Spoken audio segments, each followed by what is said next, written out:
Hey guys, what's going on? John here from What's Spinning, here tonight to chat about this new Pornographers album in the Morse code of brake lights.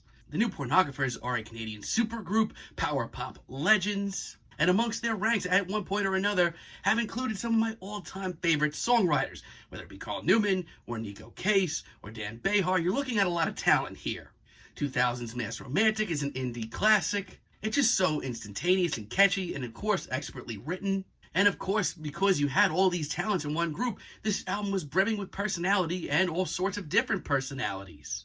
Their follow-up album, Electric Version, is actually even better in my opinion. While it wasn't the power pop shock that their debut album was, the writing was even catchier and the album as a whole is more instantaneous. And Twin Cinema may just be their masterpiece with everything ranging from heartfelt ballads to genuinely beautiful indie pop. Now, after that, I kind of lost sight of them for a while because, quite frankly, their Challengers album sucks. Like, what a pile of garbage this album is. Even when I re-listened to it like a week and a half ago, not my cup of tea.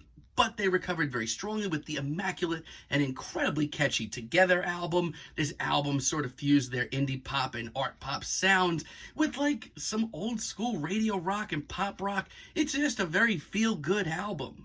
Brill Bruisers, for what it's worth, isn't horrible. I mean, Another Drug Deal of the Heart and Dancehall Domine have become modern new Pornographers standards.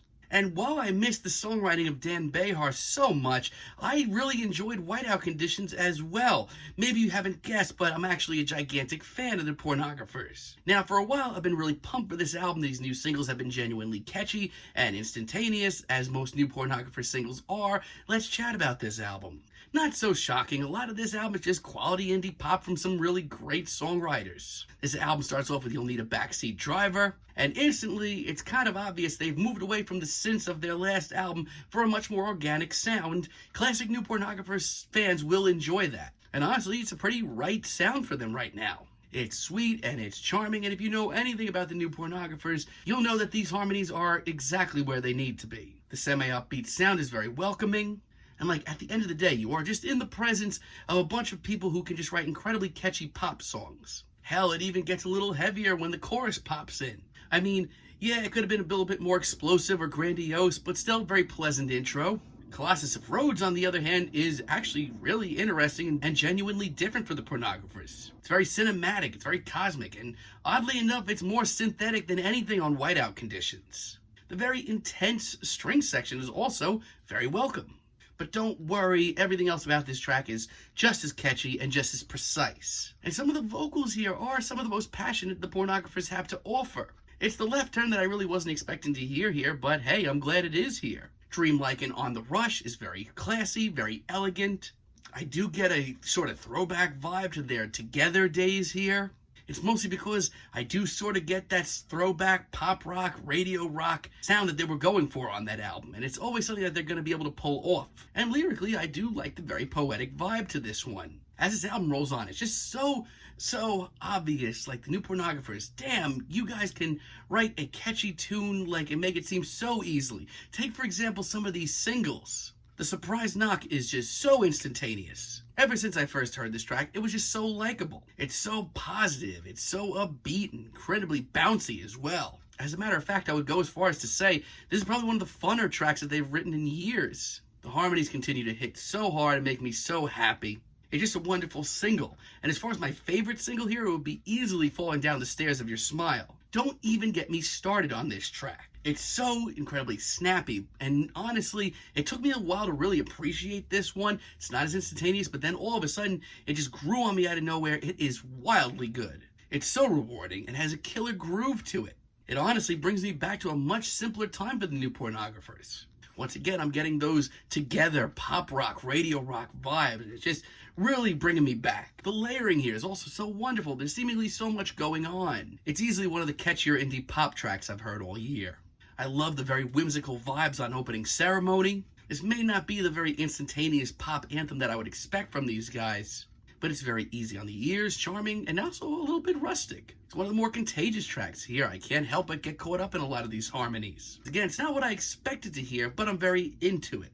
And in general, One Kind of Solomon is just another great single. It's flowing, and it's just upbeat enough to really get me up and grooving. Like, there is a simplicity to some of the songs of the new Pornographers that just works so well. Like, it's so obvious that this came so easily to the band, and that just warms my heart. It's one of the catchiest tracks here, and it's easily one of the most intoxicating as well. I could not be mad listening to this track if I wanted to. Now, sadly, a couple of tracks here are a little bit too safe for my liking, a little too stale. Take, for example, my least favorite track here, Higher Beams. And it starts off pretty classy, too. I was pretty interested in it. But oh boy, when this thing unfolds, it's actually criminally boring. It's not like the new Pornographers in the past have made decent, slow tracks. They've made plenty. But this is just so woozy and uninteresting and just ugly. Not to mention, it's unbearably repetitive. It's just something that I never thought I'd even say about this band. I have a lot of the same feelings on You Won't Need Those Where You're Going. Like, I hate to be that guy, but these slower tracks are missing the mark. Once again, I actually do like the very poetic and sweet lyrics. I think they're really great. And Carl's very tender performance is very nice.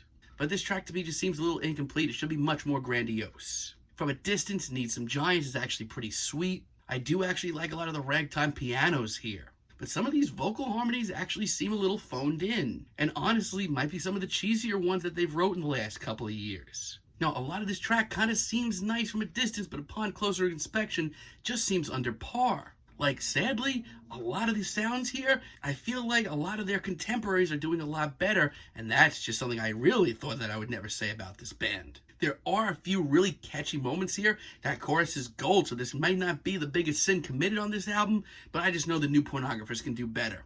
And Leather on the Seat as a finale is impressive from a distance. Once again, it's very cosmic, but all of a sudden it just becomes this kind of mishmash. Some of the synths here are just plain ugly, and the production here has taken a nosedive.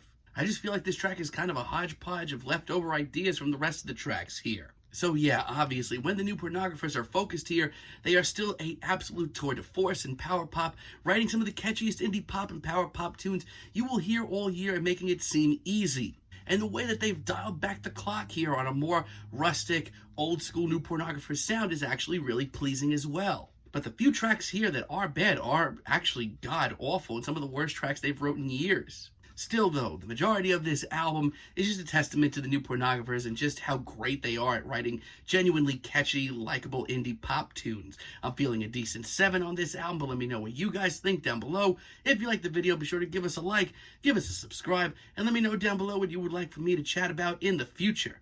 And until next time, have a great day, guys.